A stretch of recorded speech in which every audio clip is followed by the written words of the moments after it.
always mention. But alas, here lies a slight pork pie. That must be the only reason. For the Bloods have only won one game, and it's probably their last for the season. But don't brand me a harsh critic or take my word as truth. You've seen them train, and this motley crew can be described with one word: struth. Twice a week they gather here for a practice run together. It normally lasts an hour or two, depending on the weather. They vary in age from 15 to 40. Their experience and skill are relevant. As long as there's numbers on match day is all they really care about. They take it serious? No, mate, we're only social.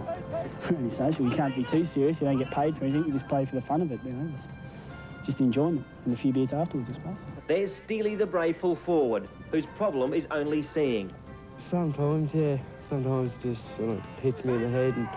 And but I've been in form the last couple of weeks, so, you know, I'm going all right so far.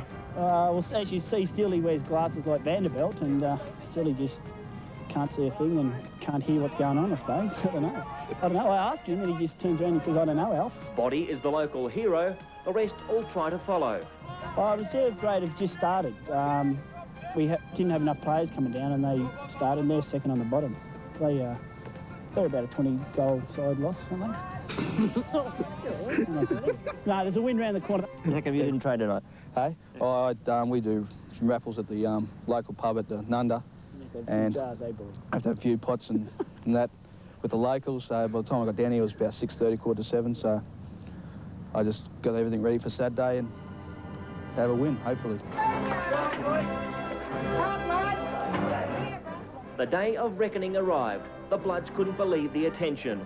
The crowd was whipped into a frenzy, masking their apprehension. But when the Bloods ran out with pride, a not-so-slim star they tried to hide. His name is Jerry Leckie. They say he's pretty fit. No doubt just like his partner, whose name is Big Bull Pitt.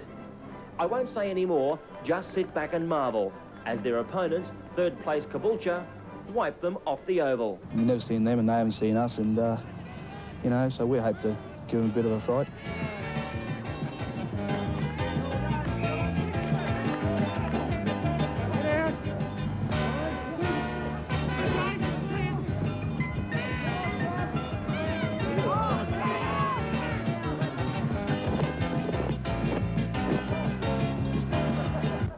The quarter-time scoreboard read 72-0. The Bloods were a little unlucky, you could say pushing uphill. Banyo kept up the pressure, on the goal umpire at least.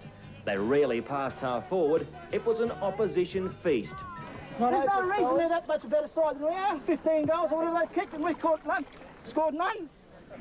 Can't we bloody do something? Instead of just talking about it at quarter time and before the game.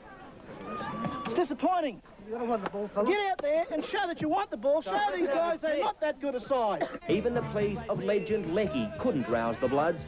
They got absolutely pummeled. It was an embarrassing flood. The final score read 220-8. The Bloods were soundly beaten. Have a bit of pride in yourself and your jumper, that's all I can say. Aussie Rules footy is alive and well in Queensland.